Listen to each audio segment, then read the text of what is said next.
Okay, guys, welcome. Today we're going to talk about some of the architectural feats and some other things of that nature. And here, well, the first person we'll talk about is Louis Sullivan, and he is known as the father of skyscrapers, which, as you know, certainly if you've been to the East Coast or anything like that, or even downtown San Diego, it really is a remarkable technology that has really allowed us to grow vertically. Now, skyscrapers are very important, but remember they really couldn't be more than 8, 9, 10 stories tall at the most until the development of the steel skeleton and the elevator. I know it sounds weird because nowadays we think of the penthouse, the most expensive floor is usually the top, but before elevators, the top floor was the worst because you had to lug everything up there. But there's no doubt that the advent of skyscrapers really helped grow big cities. Daniel Burnham. He's a famous architect from Chicago, and he helped design the layout for Chicago. And here we see the Chicago River. It doesn't exactly look like that if you go to Chicago, but fairly close. It sort of goes down right the heart of Chicago. It's a really, if you're ever to Chicago, it's a probably really interesting tour, about a couple of hours. The architecture tour. They go down the river and everything, and you get to see a lot of Chicago there.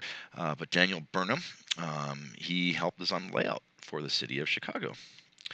Frederick Law Olmsted, urban planner. So, urban, of course, refers to cities, and an urban planner is someone who would lay out the design of the city, to make sure that it works really well.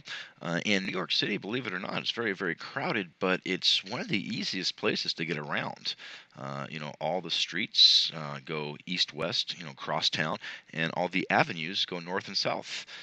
And it's really like a grid format, with the only exception being Central Park. As you can see, beautiful Central Park, just this area of green right in the middle of all the city. And Frederick Law Olmsted developed and designed Central Park as well.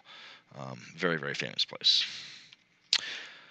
Speaking of inventions, the Wilbur, or the Orville and Wilbur Wright, the Wright brothers, are commonly cited as the designers and flyers of the first airplane, and it took place in these sand dunes in an area called Kitty Hawk, North Carolina. And I know it's don't believe it's in service anymore, but we used to have an aircraft carrier stationed in San Diego called the Kitty Hawk, and rightfully so. Aircraft carrier, and one of the first airplanes being flown in Kitty Hawk, North Carolina. George Eastman. Yeah, right there. What you see is this is a camera. Now, of course, cameras were around before then, but in terms of a portable camera, and that's why it's said popular as the everyday use of the camera. Because before these portable cameras were made, it was extremely difficult and took a long time to set up and very heavy. And film was very difficult to develop. It was not really a portable thing.